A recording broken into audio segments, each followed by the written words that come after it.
Hi, Jean Putt's up here in Ottawa, Ontario once again. With mother-in-law Carol. She's got her finger on the button, ready to rock and roll.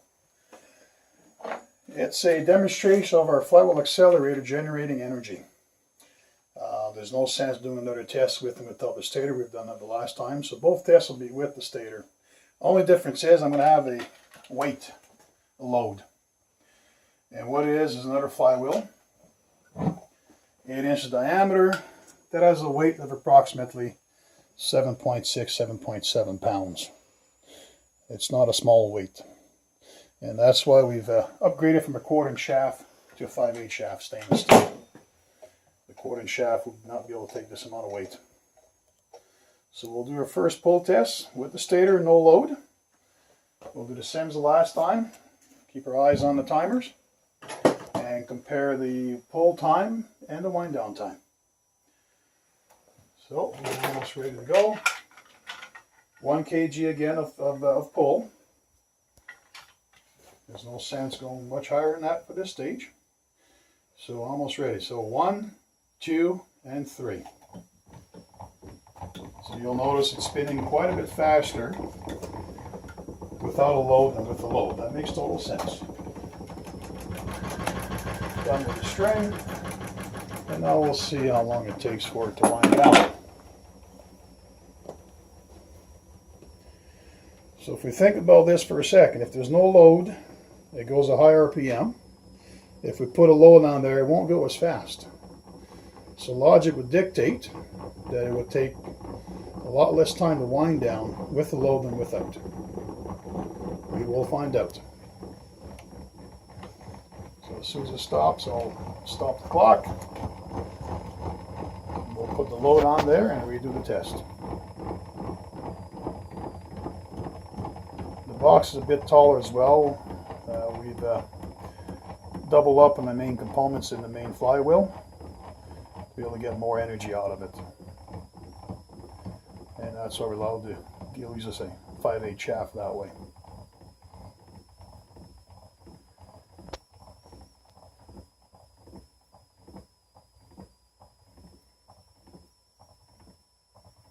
So because the bigger shaft, the bigger bearings, there's more friction, so our wind down time is less than the 2 minutes that we've seen before.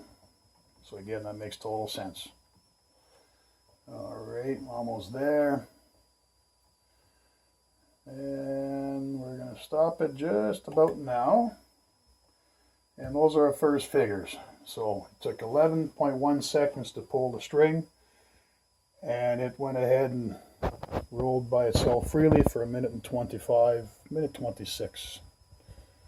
So previous test we had almost 2 minutes. But bigger bearings, that makes a difference. So we're going to go ahead and set up the other timer for the load. And we're going to install the load on here. So again, it's just 7.7 pounds, just under 8 pounds.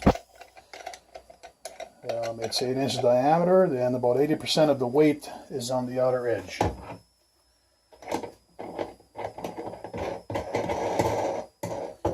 So you'll notice it will take longer to pull the rope, and that means that it's not going as fast with the load than without a load. That makes sense. There's nothing strange about that.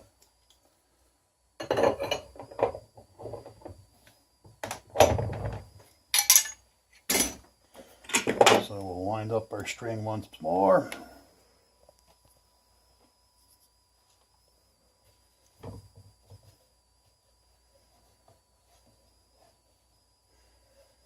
So if you have a car that's going 60 miles an hour and you put it in neutral on flat ground, it's going to coast for a certain amount of time before it stops.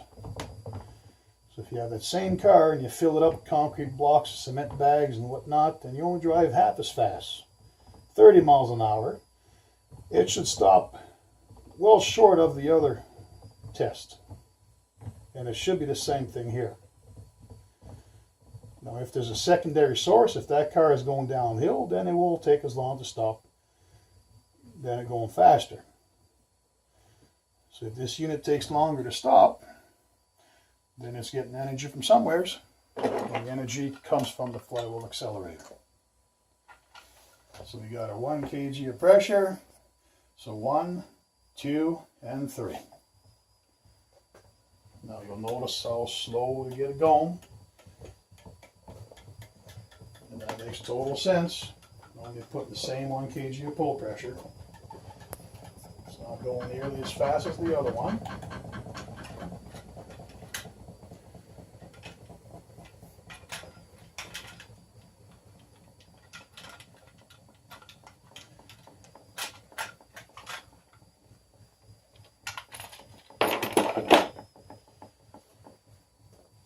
So again, it's under a load, same input. It has to double the work, so it should stop spinning well in advance of the last test without the load.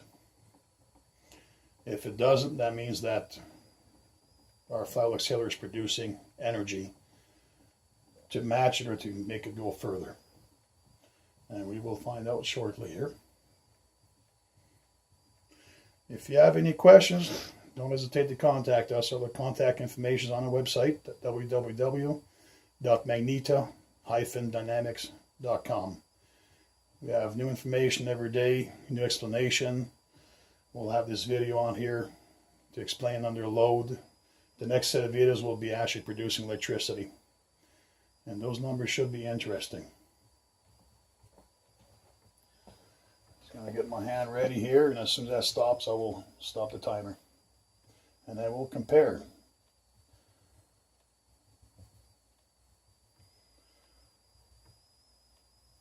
This other flywheel on top is the exact same dimension and shape of our flywheel accelerator.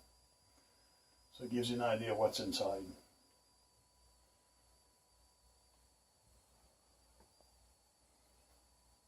Should have had a coffee, would have had time.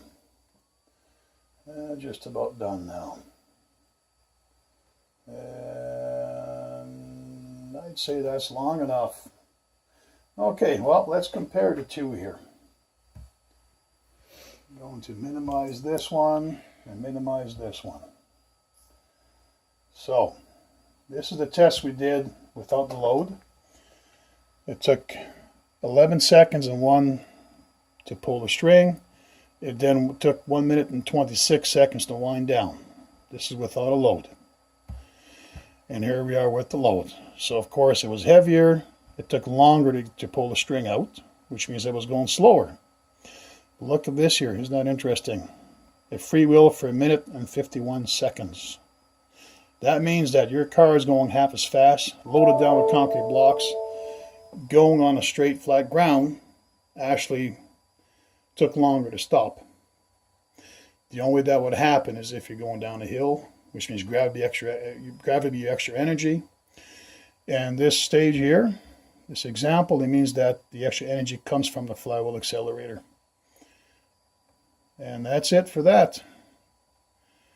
Thanks for watching, and looking forward to putting more videos on there in the next couple days. Thank you.